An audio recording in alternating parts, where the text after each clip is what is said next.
உறவுகள் அனைவருக்கும் வணக்கம். இன்றைக்கி நம்ம வீட்டுக்கு தேவையான பருப்பெல்லாம் கொஞ்சம் ரெடி பண்ணி வச்சுக்கலாம். மழை காலம் ஆரம்பிச்சிடுச்சு, அதுவும் இல்லாத வயலில் வேலையும் ஆரம்பிச்சிடுச்சு.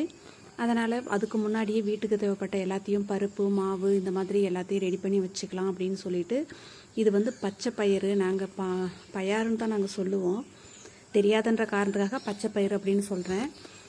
அது வறுத்துட்ருக்கேன். ஒரு 2 நிமிஷம் இந்த மாதிரி கொஞ்சம் லைட்டாக சூடேறினாலே அது போதுமானது. இது பொங்கல் வைக்கிறதுக்கு ஏதாவது கூட்டு வைக்கணுன்னா தேவைப்படும் அப்படின்ற காரணத்துக்காக ஒரு கொஞ்சமாக தான் இதை நான் வறுக்கிறேன். மீதி கொள்ளு கொஞ்சம் வறுத்து நான் வச்சுருக்கிறேன். மற்றபடி இந்த பயார் அப்படியே போட்டு நம்ம வறுத்து போட்டு அப்படியே வச்சு அதை குழம்பு செஞ்சுக்கலாம். இந்த தேவைக்காக மட்டும்தான் நான் கொஞ்சமாக உடைக்கிறேன். இதை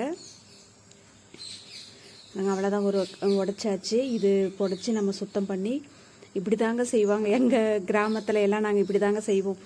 மிஷினுக்கெல்லாம் நாங்கள் கொடுத்தன மாட்டோம். அதிகபட்சமாக உடைச்சா நம்ம ஒரு 15 கிலோ 20 கிலோ அந்த மாதிரி நாங்கள் உடைக்கிறதா இருந்தால் மிஷினுக்கு கொடுத்து அனுப்புவோம். இல்லாட்டி இந்த மாதிரி தான் நாங்களே வீட்டிலே எல்லாருமே வீட்டுக்கு இந்த மாதிரி உடைக்கிற கல் இருக்கும். இந்த மாதிரி உடைச்சி நாங்கள் சுத்தம் பண்ணி எடுத்து வீட்டுக்கு தேவையானதை நாங்கள் வச்சுப்போம்.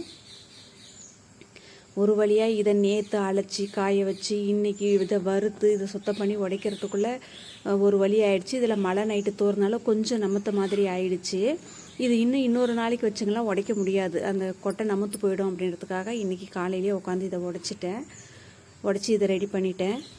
பாருங்கள், இது ரெடி பண்ண பருப்பு எப்படி இருக்குன்னு பாருங்கள். இது அவ்வளோ ஒரு வாசமாக, இது அப்படியே வெறுந்தவே அப்படியே சாப்பிடலாம், ரொம்ப சூப்பராக இருக்கும்.